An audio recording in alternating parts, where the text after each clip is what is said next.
Hey there guys, Kieran here with another episode of Kieran's Movie Space, the podcast where I talk about the latest movies and TV shows. Sometimes I'll review them, and every now and again I'll rank a major movie franchise, which is what I'm going to be doing in this episode, because as you'll know, Solo: A Star Wars Story has been released, my spoiler-free review is now available, and after 3 viewings and over a week to think about the film and collect all of my feelings, I think it's about time to see how Solo compares to the other films in the Star Wars franchise. Just to make it clear, I'm ranking all of the Star Wars movies, which of course includes all 8 of the Skywalker trilogy films, as well as Rogue One, and of course the latest edition, Solo: A Star Wars Story. So let's get straight into the rankings, starting with my least favourite Star Wars movie. At number 10, I've got Attack of the Clones. Attack of the Clones is a movie that I enjoy for a lot of different reasons, the biggest being the fact that Jar Jar has a reduced role. I also really love Ewan McGregor as Obi-Wan, but even I can't deny that Attack of the Clones is by far the weakest film in the Star Wars franchise. Just looking at the story and the narrative, Attack of the Clones didn't work, nothing really made sense, and it was hard to connect with the story or care about what was going on. The pacing is kind of boring and slow, the CGI is some of the worst I've ever seen in a movie, the dialogue is laughably bad, so bad that you can't even blame the actors, it all comes down to the script, and overall I just think the film did a bad job of telling an interesting Star Wars story, and even though there are things I enjoy about Attack of the Clones, it's a film that I never really enjoy revisiting, which is why it's in my number 10 spot. So moving on to the next film on my list, and at number 9 I've got The Phantom Menace. Just like Attack of the Clones, there is a lot about The Phantom Menace that I enjoy. Certain scenes, characters, and specific moments work really well. For instance, I enjoy the introduction of Darth Maul, he's such a badass and awesome character, and the final lightsaber battle between him, Qui-Gon Jinn, and Obi-Wan is easily one of the best scenes in the entire franchise. With that said, The Phantom Menace suffers from a lot of the same issues that stopped Attack of the Clones from being good. The script is rubbish, it's hard not to cringe during certain conversations, the story is boring, the acting is kind of crappy, and just as a first film in a new trilogy of Star Wars movies, it doesn't do a good job whatsoever of making itself a worthwhile story. And those are all of the reasons why The Phantom Menace is at my number 9, and coming in just ahead of it at my number 8 spot is Revenge of the Sith. Unlike the other 2 movies I just talked about, Revenge of the Sith is much more than just a barely enjoyable film. In my opinion, Revenge of the Sith is actually a pretty good movie, and they do a lot of stuff really well. The final confrontation between Obi-Wan and Anakin is really well done, and I think both actors did a really good job in that scene.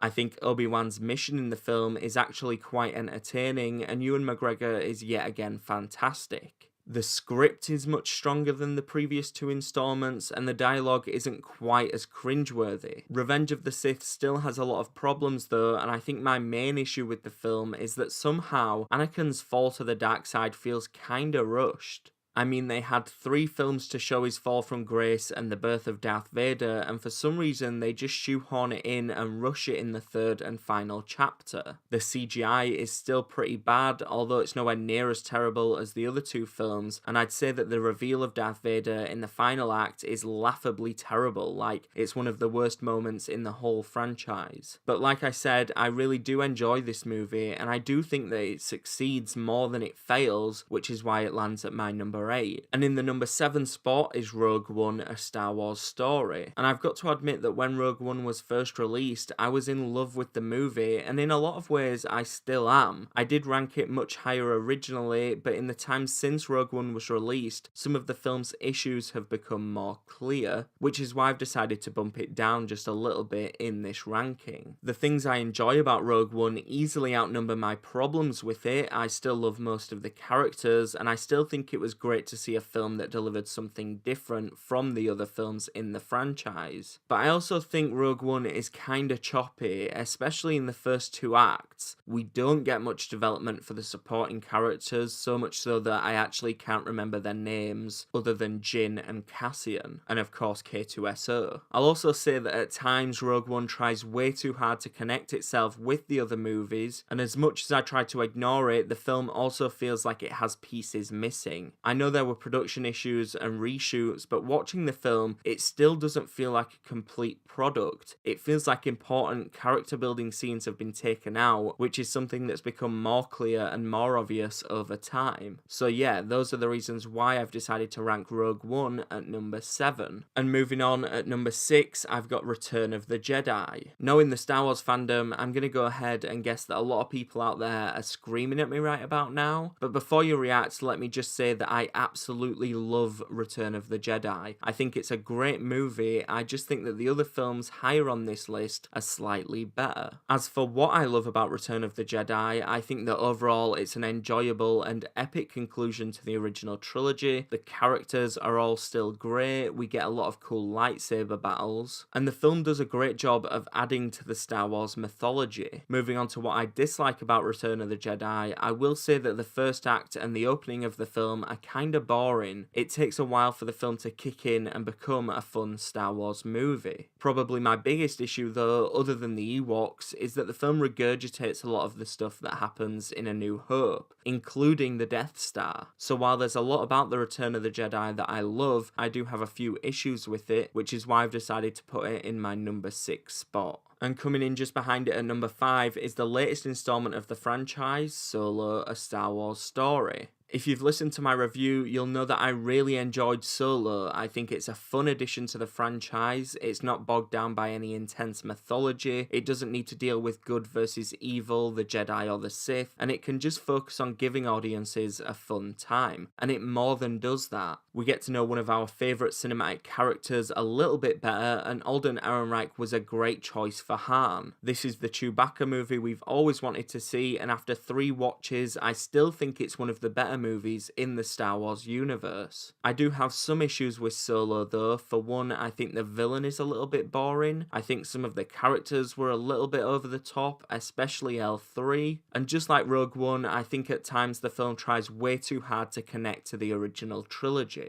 But aside from those small issues, I did really enjoy this film, which is why I've got it at my number 5. And just ahead of Solo in the number 4 spot is The Last Jedi. When I first saw The Last Jedi, I was absolutely blown away by what Rian Johnson was able to do with the Star Wars franchise. And in a lot of ways, I still am. I love this movie for so many different reasons. I love what it did with the characters, including the newer additions like Rey and Poe and Kylo, and I also love what it did with the returning characters like Luke and Leia. The Last Jedi gave us what is arguably the best Star Wars battle scene in Snoke's throne room. I could just watch that scene on repeat over and over and over again, and then I really like what it did with the mythology and what it added to the larger Star Wars story. Since I first saw The Last Jedi though, some of the issues that I had originally have become more present and just more annoying. I don't think the humour and the comedy work well at all. It felt more like Marvel style of humour, and that just didn't work for Star Wars. And then rewatching The Last Jedi recently, I found that the Finn and Rose storyline was really boring compared to the rest of the film. I was even slightly tempted to just fast forward through those sections, which shouldn't even be a thought watching a Star Wars movie. So those issues have kind of grown since the film was released, which is why The Last Jedi has dropped just a little bit in this ranking, but like I said, I love it for loads of different reasons, which is why it's still at my number 4. And in my number 3 spot is the very first Star Wars movie, A New Hope.